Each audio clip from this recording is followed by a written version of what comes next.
রাষ্ট্রপতির পদ ছাড়লেন শাহাবুদ্দিন। দায়িত্ব পালন করবেন স্পিকার। ৯০ দিনের মধ্যে নতুন রাষ্ট্রপতি নির্বাচন।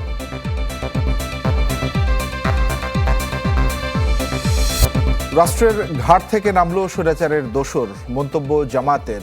গ্রেফতার করে বিচারের দাবি এনসিপির।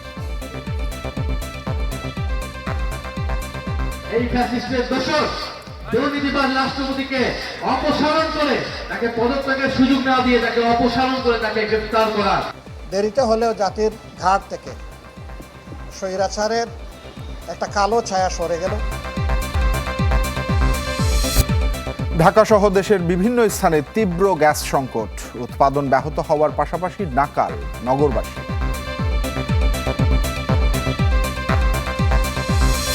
মালয়েশিয়ায় ফের শ্রমবাজার চালুর খবরে সক্রিয় দালাল চক্র, বিদেশগামীদের সতর্ক হবার পরামর্শ।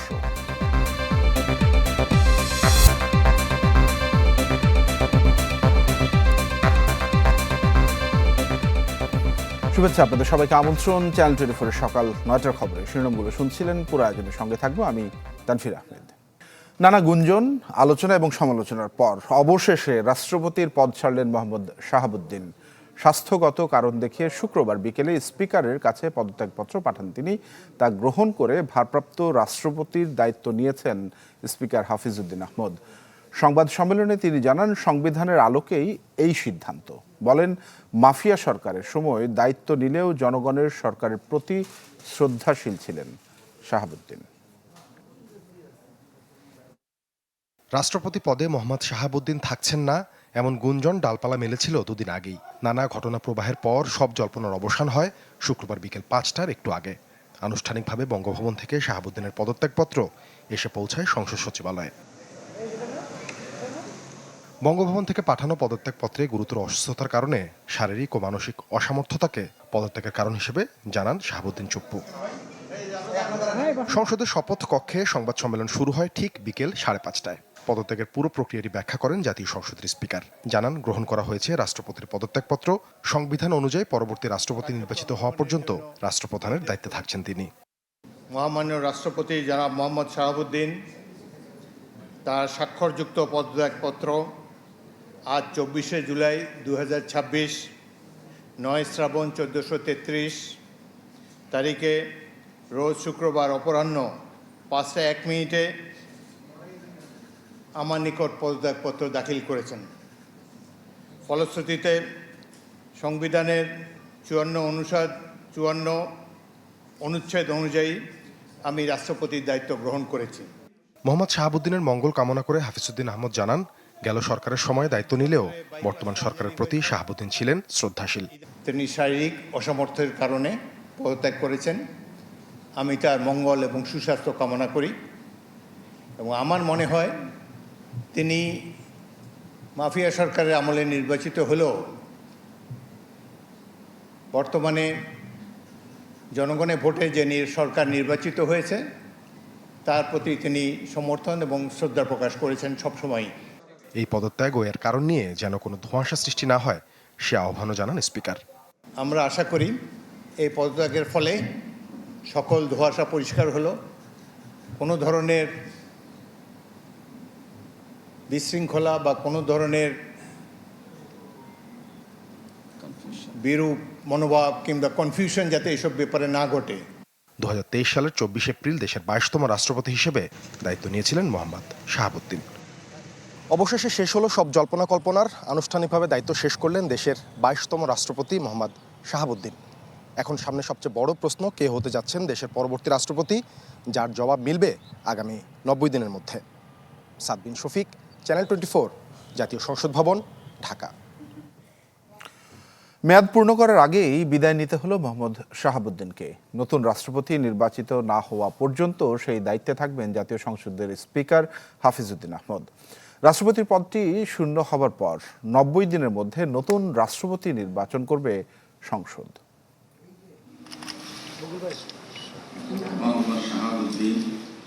2023 সালের 24 এপ্রিল দেশের 22তম রাষ্ট্রপতি হিসেবে দায়িত্ব নেন মোহাম্মদ শাহাবুদ্দিন।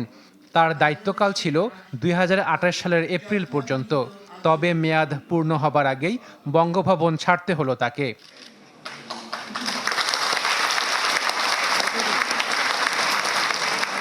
সংবিধানের আলোকে এখন রাষ্ট্রপতির দায়িত্ব পালন করবেন জাতীয় সংসদের স্পিকার হাফিজউদ্দিন আহমেদ। রাষ্ট্রপতির পদ শূন্য হবার পর ৯০ দিনের মধ্যে নতুন রাষ্ট্রপতি নির্বাচন করবে সংসদ। মোহাম্মদ শাহাবুদ্দিনের ৩ বছরের মেয়াদকাল ছিল ঘটনাবহুল। তার এই সময়ে হয়েছে গণঅভ্যুত্থান, আওয়ামী লীগ সরকারের পতন, অন্তর্বর্তী সরকারের দায়িত্বকাল শেষে হয়েছে ত্রয়োদশ জাতীয় সংসদ নির্বাচন।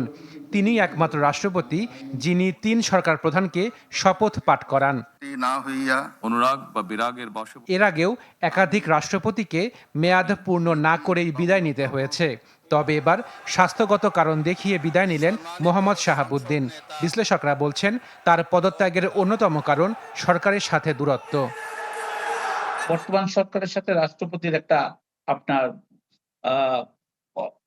সম্পর্কের যে গ্যাপ, সেই গ্যাপ একটা বড় কারণ। ফলে এখানে আপনার বিএনপি তার প্রার্থী ঘোষণা করবে, জামায়াতে ইসলামী তার প্রার্থী ঘোষণা করতে পারে, কিন্তু সংখ্যাগরিষ্ঠ ভোটে যিনি নির্বাচিত হন। ফলে আমরা যেটা বুঝি যে আপনার সংখ্যাগরিষ্ঠ ভোট মানে হলো বিএনপির ভোটে তাদের প্রার্থী নির্বাচিত হবে। এরই মধ্যে রাষ্ট্রপতির দায়িত্ব গ্রহণ করেছেন জাতীয় সংসদের স্পিকার হাফিজউদ্দিন আহমেদ। সাংবিধানিক বাধ্যবাধকতা রয়েছে, আগামী ৯০ দিনের মধ্যে নির্বাচিত করতে হবে দেশের নতুন প্রেসিডেন্টকে। সংসদে যেহেতু বিএনপির একক সংখ্যাগরিষ্ঠতা রয়েছে, সেহেতু দলটি যাকে মনোনয়ন দেবে তিনিই হবেন দেশের ২৩তম রাষ্ট্রপতি। তবে সেই ব্যক্তিটি কে হচ্ছেন সেদিকে নজর থাকবে সবারই। আশাকিন প্রিন্স, চ্যানেল 24, ঢাকা। দেরিতে হলেও রাষ্ট্রের ঘাট থেকে স্বৈরাচারের দোসর নেমে গেছে এমন মন্তব্য জামাতের আমির ডাক্তার শফিকুর রহমানের। সংবাদ সম্মেলনে তিনি বলেন, সদ্য সাবেক রাষ্ট্রপতি মোহাম্মদ শাহাবুদ্দিনের কোনো অপকর্ম প্রমাণিত হলে তাকে বিচারের মুখোমুখি করা প্রয়োজন। জাতির ঘাট থেকে স্বৈরাচারের একটা কালো ছায়া সরে গেল, এই জন্য আমরা আল্লাহ তাআলার শুকরিয়া আদায় করি। কারণ আমরা আগে থেকেই বিবেচনায় নিয়েছি যে তিনি প্রেসিডেন্ট পদে থাকার আর যোগ্য নন, তিনি তার যোগ্যতা হারিয়েছেন। এদিকে জুলাই গণহত্যায় পৃষ্ঠপোষকতা ও দুদকের দুর্নীতির দায়ে মোহাম্মদ শাহাবুদ্দিনকে গ্রেফতার করে বিচারের আওতায় আনার দাবি জানিয়েছে জাতীয় নাগরিক পার্টি এনসিপি। দলটির আহ্বায়ক নাহিদ ইসলাম বলেন, বিএনপি সরকার তার পরিকল্পনা মাফিক রাষ্ট্রপতির পদত্যাগ করিয়েছে। দলের সদস্য সচিব আখতার হোসেন বলেছেন, বিএনপির উচিত ছিল আগেই তাকে অপসারণ করা। আর মুখ্য সমন্বয়ক নাসিরউদ্দিন পাটোয়ারি বলেন, শাহাবুদ্দিনকে সেফ এক্সিট দিলে তা বিএনপির জন্য বুমেরাং হবে। বলেছিলাম এই সরকার নির্বাচিত হওয়ার পরপরই উচিত ছিল এই ফ্যাসিস্টের দোসর দুর্নীতিবাজ রাষ্ট্রপতিকে অপসারণ করে তাকে পদত্যাগের সুযোগ না দিয়ে তাকে অপসারণ করে তাকে গ্রেফতার করা। ২৪ অভ্যুত্থানের সময়কালে যে গণহত্যা হয়েছিল, সেই গণহত্যা তিনি তো থামানোর কোনো উদ্যোগ নেনই নাই, বরং গণহত্যার যারা সহযোগী, গণহত্যা যারা ঘটিয়েছেন সেই তাদের সহযোগী হিসেবে তিনি ভূমিকা পালন করেছেন। পদত্যাগের মাধ্যমে সরকার এই সময় এসে যদি তাকে কোনো সেফ এক্সিট দিতে চায়, সেটা আমরা মানব না। তাকে অবশ্যই গ্রেপ্তার করতে হবে। যদি তাকে গ্রেপ্তার না করা হয়, আমরা ইনশাল্লাহ রাজপথে নামব। রাজধানীতে তীব্র হচ্ছে গ্যাস সংকট। ফিলিং স্টেশনগুলোতে গেল কয়েকদিন দেখা মেলে গাড়ির দীর্ঘ সারির। গ্যাসের চাপ না থাকায় কিছু কিছু পাম্পে বন্ধ রয়েছে কার্যক্রম। ভোগান্তি পৌঁছেছে বাসা বাড়িতেও। গ্যাসের জন্য ছুটতে ছুটতে রোজগারে ভাটা পড়েছে 2 দশক ধরে ঢাকায় সিএনজি অটোরিকশা চালিয়ে সংসার চালানো আক্কাসের। দীর্ঘ লাইনেই কেটে যাচ্ছে দিনের বেশিরভাগ সময়। দিন শেষে যে গ্যাস পাচ্ছেন তাতে মিটছে না চাহিদা। 6 ঘন্টা কিন্তু গেছে আমার এই পাম্পে। তো 6 ঘন্টায় মনে করেন তো গ্যাস পাম্প হয়তো 100 টাকার। তো 100 টাকার গ্যাসে আমি কয় টাকা ভাড়া মারবো? হাইট গেলে 500-700 টাকা, 1000 টাকা ভাড়া মারলাম, কি তাই না? এরপরে আমার তো ফের আবারও পাম্পে যাওয়া অনেক বিচ্ছে। পাম্পে তো আবার 6 ঘন্টা সিরিয়াল নিয়ে ফের আবার 100 টাকা গ্যাস ঢুকবি আমার। গেল কয়েকদিনের গ্যাস সংকটের কারণে চরম বিপাকে গাড়ির চালক, মালিক সবাই। রাজধানীর সিএনজি স্টেশনগুলোতে সকাল থেকেই দেখা মেলে গাড়ির লম্বা সারি। গ্যাসের চাপ না থাকায় কিছু পাম্পে বন্ধ রয়েছে এলএনজি সরবরাহ। কালকে রাত্রে প্রায় এরকম ঘুরে ঘুরে লাস্টে নিতেই পারি নাই, পরে চলেই গেছি। আমি সকাল 9টা থেকে দাঁড়িয়ে আছি, তো গাড়ির কাছাকাছি আসছে, আসে দেখে পাম্প বন্ধ। আর তেলের দামটা বাড়ছে, তেলের পাইতারা কইরা, এখন আবার গ্যাসেরও এরকম সমস্যা হচ্ছে। সড়ক থেকে রান্নাঘর সবখানে পৌঁছেছে ভোগান্তি। ঢাকার বেশিরভাগ এলাকার বাসাবাড়িতে সময় মতো হচ্ছে না রান্না। রাত্রে রান্না করার চেষ্টা করি, কিন্তু দেখা যায় না, রান্না করতেই পারতেছি না। সারাক্ষণ গ্যাসের পেছনেই চিন্তা ভাবনা করি, তাহলে আমাদের জীবন কিভাবে চলবে? কালকেও রান্না করে 2টা বাজে ঘুমাইছি। প্রতিদিন যদি এরকম হয় তাহলে আমরা কিভাবে চলবো? যত দ্রুত সম্ভব জাতীয় গ্রিডে গ্যাস সরবরাহ নিশ্চিত করে জনদুর্ভোগ লাঘবের তাগিদ ভুক্তভোগীদের। মোহাম্মদ শফিক, চ্যানেল 24, ঢাকা। গ্যাস সংকটের বিস্তারিত জানছিলেন প্রতিবেদনে। আমরা আজকের খবরটি জেনে নিতে চাই। আমাদের সহকর্মীরা যুক্ত হয়েছেন বিভিন্ন জায়গা থেকে। এই মুহূর্তে দেখতে পাচ্ছি নারায়ণগঞ্জ থেকে হাসান সাদিক এবং গাজীপুর থেকে রফিকুল ইসলাম খানকে। সাদিক, শুরুতে আপনার কাছে একটু জানতে চাই, নারায়ণগঞ্জ একটি শিল্প নির্ভর এলাকা, কি অবস্থা, সার্বিক পরিস্থিতি আসলে কোন দিকে যাচ্ছে? তানভীর, প্রথমে আজকে সকালের অবস্থা যদি জানাই, তাহলে গত 2-3 দিনের পর্যালোচনা আজকে সকাল থেকে বেশ কয়েকটি ফিলিং স্টেশনে সিএনজিতে সেখানে কিন্তু গ্যাসের একটি সরবরাহ দেখতে পাচ্ছি, কিন্তু যে কর্তৃপক্ষ রয়েছেন তারাও বলছেন, বা যারা অপেক্ষামান রয়েছেন তারা বলছেন যে আসলে সন্তুষ্টির আকারে নাই, কারণ তাদের যে গ্যাসের যে স্বাভাবিক চাপ সেটি নেই, এবং এই কারণে কিন্তু তাদের বেগ পথ হচ্ছে, এবং ফিলিং স্টেশনগুলির সামনে কিন্তু একটি দীর্ঘ সারি এখনও দেখা যাচ্ছে গ্যাস সংগ্রহের জন্য। এবং নারায়ণগঞ্জের 33টি ফিলিং স্টেশনের মধ্যে কিন্তু এই মুহূর্তে বেশ কয়েকটি ফিলিং স্টেশন কিন্তু গ্যাস সরবরাহ না থাকার কারণে কিন্তু বন্ধ রয়েছে। তো এবং সেই সাথে আরেকটি তথ্য জানাই যে নারায়ণগঞ্জ একটি শিল্পাঞ্চল, আপনি যেটি বলছিলেন, আসলে শিল্পাঞ্চলে গ্যাসের সরবরাহ এটি কিন্তু একটি গুরুত্বপূর্ণ, এবং গ্যাসের সরবরাহের ঘাটতি থাকার কারণে কিন্তু শিল্পাঞ্চলে একটি উৎপাদন ব্যাহত হয়, এবং এটি কিন্তু গত 2-3 দিনে নারায়ণগঞ্জে যে শিল্প মালিক রয়েছে তাদের সাথে কথা বলেছিলাম, এবং তারা বলছেন যে এই গ্যাস সরবরাহের ঘাটতি থাকার কারণে যে তাদের উৎপাদনটি রয়েছে সেই উৎপাদনের কিন্তু ঘাটতি রয়েছে, এবং সেই সাথে ব্যাহত হচ্ছে তাদের উৎপাদন। এবং তারা যেটি বলছেন যে আসলে উৎপাদন এই ঘাটতির কারণে যারা বৈদেশিক রপ্তানি ক্ষেত্রে যারা নির্ভরশীল তাদের কিন্তু আসলে বিশাল বেগ পেতে হচ্ছে, এবং তারা বলছেন যে উৎপাদনের একটি ঘাটতি যেটি রাজস্ব ক্ষেত্র ভূমিকা রাখতে পারে বলে তারা বলছেন। তো সব মিলিয়ে বলা যায় যে এখনও নারায়ণগঞ্জের ফিলিং স্টেশনগুলিতে বা বাসাবাড়িতে শিল্পাঞ্চলে গ্যাসের যে সরবরাহ আছে সেটি কিন্তু এখনও স্বাভাবিক বা সন্তুষ্টির পর্যায়ে গ্রাহকদের মধ্যে নেই। তো বলা যায় এই হচ্ছে নারায়ণগঞ্জ থেকে সর্বশেষ পরিস্থিতি। সাদিক, ধন্যবাদ। রফিকুল ইসলাম খান, একই প্রশ্ন আপনার কাছে জানতে চাওয়া, কি অবস্থা দেখছেন গাজীপুরের? তানভীর, অন্যান্য জেলার মতো গাজীপুরেও কিন্তু গ্যাসের সংকট রয়েছে। আমরা যেটি দেখছি সকাল থেকে বিভিন্ন ফিলিং স্টেশন, সিএনজি স্টেশনে আসলে লম্বা লাইন রয়েছে সিএনজি নেওয়ার জন্য। আবার আমি যে সিএনজি স্টেশনে রয়েছি, এই সিএনজি স্টেশনে এমনিতে নর্মালে 200 থেকে 250 PSI গ্যাসের প্রেসার থাকে, সেখানে কিন্তু আজকে এই সিএনজি স্টেশনে 110 রয়েছে প্রেসার, যে কারণে এই স্টেশনটিতে কিন্তু গ্যাস দিচ্ছে, এবং গ্যাস দেওয়ার কারণে অনেকে লম্বা লাইন দিয়ে সেই গ্যাস নিচ্ছে। আর এর চেয়ে 110-এর যে সমস্ত ফিলিং স্টেশনে প্রেসার কম রয়েছে সেই সমস্ত ফিলিং স্টেশনে কিন্তু গ্যাস দিতে পারছেন না, অর্থাৎ চালকরা যেটি বলছেন 110-এর নিচে হলে সেই গাড়িতে কিন্তু গ্যাস ঢুকে না, হাওয়ার পরিমাণটা বেশি ঢুকে যায়, কারণে সেগুলো নিচ্ছে না। আসলে যে কয়েকটি হাতে গোনা ফিলিং স্টেশনে 100-র উপরে চাপ রয়েছে সেইগুলোতে গ্যাস দিচ্ছে, এবং সেখান থেকে গ্যাস নিচ্ছে। তাছাড়া আপনি জানেন গাজীপুর একটি শিল্প শহর, এখানে বিভিন্ন শিল্প কারখানা রয়েছে, এবং গ্যাসের উপর সেই সমস্ত শিল্প কারখানা নির্ভর, এবং এই প্রেসার কমে যাওয়ার কারণে কিন্তু অনেক শিল্প কারখানাতে উৎপাদন ব্যাহত হচ্ছে, সেটি আমাদেরকে জানিয়েছে। অন্যদিকে আমরা তিতাস গ্যাসের সাথে কথা বলেছি, তারা যেটি বলছেন এলএনজি সংকটের কারণে যে সাপ্লাই লাইন রয়েছে সেই গ্যাসের লাইনে আসলে গ্যাসের যে চাপ সেটি কমে গেছে, এবং কমে যাওয়ার কারণেই বিভিন্ন সিএনজি স্টেশন এবং শিল্প কারখানাতে গ্যাসের সংকট দেখা দিয়েছে। তবে ধারণা করা হচ্ছে আগামী কয়েকদিনের ভিতরে যখন এলএনজি সরবরাহ বৃদ্ধি হবে তখন কিন্তু এই সংকট কমে যাবে, সেটি আমাদেরকে জানিয়েছে। তো এই ছিল আসলে গাজীপুরে গ্যাস সংকটের সর্বশেষ খবর। তানভীর, রফিক, ধন্যবাদ আপনাকে আমাদের সঙ্গে যুক্ত হওয়ার জন্য। আমাদের সঙ্গে ইতিমধ্যে আরেক সহকর্মী নরসিংদী থেকে যুক্ত হয়েছেন, সঞ্জিত সাহা। সঞ্জিত, একটু জানাবেন, এর আগেও আপনার সঙ্গে কথা হচ্ছিল, আপনি এখন একটি স্টেশনে রয়েছেন, গ্যাস পাচ্ছেন কিনা গ্রাহকরা? তানভীর, আপনি জানেন যে নরসিংদী থেকে তো গ্যাসের তীব্র সংকট রয়েছে। যে সিএনজি স্টেশনটিতে দাঁড়িয়ে আছি সেখানে কিন্তু যানবাহনের দীর্ঘ লাইন দেখা যাচ্ছে। আপনি দেখলে দেখবেন যে এই যে যানবাহনের লাইন সেটা কিন্তু সিএনজি পাম্প থেকে বের হয়ে একদম মহাসড়কের উপরে উঠে গেছে, অর্থাৎ যাত্রী যারা রয়েছে তারা কিন্তু ঘন্টার পর ঘন্টা লাইনে দাঁড়িয়ে থেকে গ্যাস নিতে হচ্ছে। কিন্তু সবচেয়ে বড় যে মূল সমস্যাটা, দীর্ঘ সময় তারা লাইনে দাঁড়িয়ে থেকেও কিন্তু তারা পর্যাপ্ত অর্থাৎ কাঙ্ক্ষিত পরিমাণ গ্যাস পাচ্ছে না। এখানে যারা চালক রয়েছে তারা আমাদেরকে জানিয়েছে যেসব গাড়িতে 1000 বা 1200 টাকার গ্যাসের প্রয়োজন, সেই ক্ষেত্রে তারা গ্যাস পাচ্ছে 1 থেকে 200 টাকা, কখনো কখনো 250 টাকা। এবং এই বিষয়ে সিএনজি কর্তৃপক্ষ যারা রয়েছে তারা বলছে যে আসলে গ্যাসের চাপ কম থাকার কারণে আসলে যানবাহন গুলাতে গ্যাস ঢুকছে না, বেশিরভাগই হাওয়া ঢুকছে এবং গ্যাসের এই চাপ বেশ কয়েকদিন যাবতই চলছে। আর সবচেয়ে বড় যে বিষয়টি সেটি হচ্ছে যে আসলে গ্যাসের তীব্র সংকটের কারণে নরসিংদীতে যেসব মিল, ফ্যাক্টরি, কল কারখানা রয়েছে সেগুলো কিন্তু অনেকাংশে বন্ধর উপক্রম হয়েছে এবং বেশ কিছু কারখানা বন্ধ হয়ে গেছে, এরকম খবরটাও আমরা পেয়েছি। এই কারণে কিন্তু কাপড়ের যে উৎপাদন, আপনি জানেন নরসিংদীতে কাপড় এর জন্য প্রসিদ্ধ। এখানকার উৎপাদিত কাপড় দেশের বিভিন্ন অঞ্চলে যায়।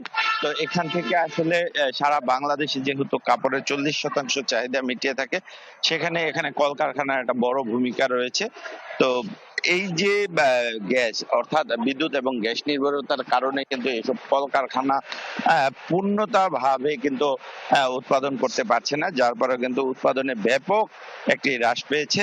তো এখানে সংশ্লিষ্ট যারা রয়েছে এই অবস্থা চলতে থাকলে দেশের অর্থনীতিতে কিন্তু বড় রকমের একটি ধাক্কা পড়বে, যেটা কিন্তু জাতীয় পর্যায়েও এর প্রভাব পড়বে। এবং সবচেয়ে বড় যে বিষয়টি, কাপড়ের যে উৎপাদন, সেই উৎপাদন যদি ঘাটতি পায় বা হ্রাস পায়, সেই ক্ষেত্রে কিন্তু বৈদেশিক রপ্তানি যে আয়, সে আয়টাও কিন্তু একটা বড় রকমের প্রভাব পড়বে। তো সব মিলিয়ে যদি আমি বলতে চাই, আপনি দেখবেন আমি কিন্তু সিএনজি পাম্প থেকে বেরিয়ে কিন্তু রাস্তার উপরে চলে এসেছি। রাস্তার মধ্যে কিন্তু দীর্ঘ একটা লাইন রয়েছে। তো এই যে সংকট, এই সংকট কবে কাটছে এটা এখনো নিশ্চিত করতে বলা যাচ্ছে না, তবে খুব সহসাই এই সংকট যেন কাটে সেই জন্য তারা ব্যবস্থা নিচ্ছে বলে জানিয়েছে। এই ছিল সর্বশেষ অবস্থা। তানভীর। সঞ্জিত, ধন্যবাদ আপনাকে। দর্শক, আমাদের সহকর্মীরা যুক্ত হয়েছিলেন নারায়ণগঞ্জ, নরসিংদী এবং গাজীপুর থেকে আমরা গ্যাস সংকটের খবর জানছিলাম। চলে যাচ্ছি পরের সংবাদটিতে। মালয়েশিয়ার শ্রমবাজার চালু হওয়ায় সক্রিয় হয়ে উঠেছে দালাল এবং অনুমোদনহীন রিক্রুটিং এজেন্সিগুলো, যারা কর্মীদের স্বাস্থ্য পরীক্ষার নামে চালাচ্ছে নানান অপতৎপরতা। এমন অবস্থায় বিদেশগামীদের সতর্ক থাকবার পরামর্শ দিয়েছেন বিশেষজ্ঞরা। আর মেডিকেল সেন্টার নিয়ে নতুন পরিকল্পনার কথা জানিয়েছেন প্রবাসী কল্যাণ প্রতিমন্ত্রী। সম্রাট হোসেনের রিপোর্ট। কর্মী ভিসায় বিদেশ যেতে শারীরিক সুস্থতা সনদ একটি আবশ্যিক নথি। নিবন্ধিত ও অনুমোদিত মেডিকেল সেন্টার বা হাসপাতাল থেকে সংগ্রহ করতে হয় এসব সনদ।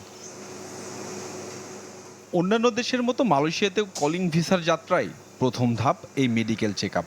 কিন্তু বিভিন্ন সময়ে এই প্রক্রিয়া নিয়ে অভিযোগ উঠেছে। অনেকে বেনামি প্রতিষ্ঠান থেকে মেডিকেল সার্টিফিকেট নিয়ে জমা দেন দূতাবাসে। এক্ষেত্রে অসাধু একটি চক্র হাতিয়ে নেয় বিপুল অর্থ। মালয়েশিয়ার শ্রমবাজার ফের চালু হওয়ার সম্ভাবনা উজ্জ্বল হয়েছে। আর এই সংবাদে ফের সক্রিয় হয়েছে মেডিকেল সনদ জালিয়াতি চক্র। এ ব্যাপারে প্রবাসী কল্যাণ মন্ত্রণালয় সতর্ক করছে বিদেশগামীদের। এ বিষয়ে সরকারের সিদ্ধান্তের দিকে তাকিয়ে জনশক্তি রপ্তানিকারকরা। মেডিকেল সেন্টারগুলো অবশ্যই প্রবাসী কল্যাণ মন্ত্রণালয়ের 100% নিয়ন্ত্রণে থাকতে হবে। সেটা কোনোভাবেই যেন FWCMS এর নিয়ন্ত্রণে না থাকে, কারণ FWCMS পদ্ধতির নিয়ন্ত্রণে থাকার কারণেই তারা অতিরিক্ত সেই মেডিকেলও করতে সুযোগ পেয়েছে এবং আপনার অতিরিক্ত টাকা নেওয়ারও সুযোগ পেয়েছে।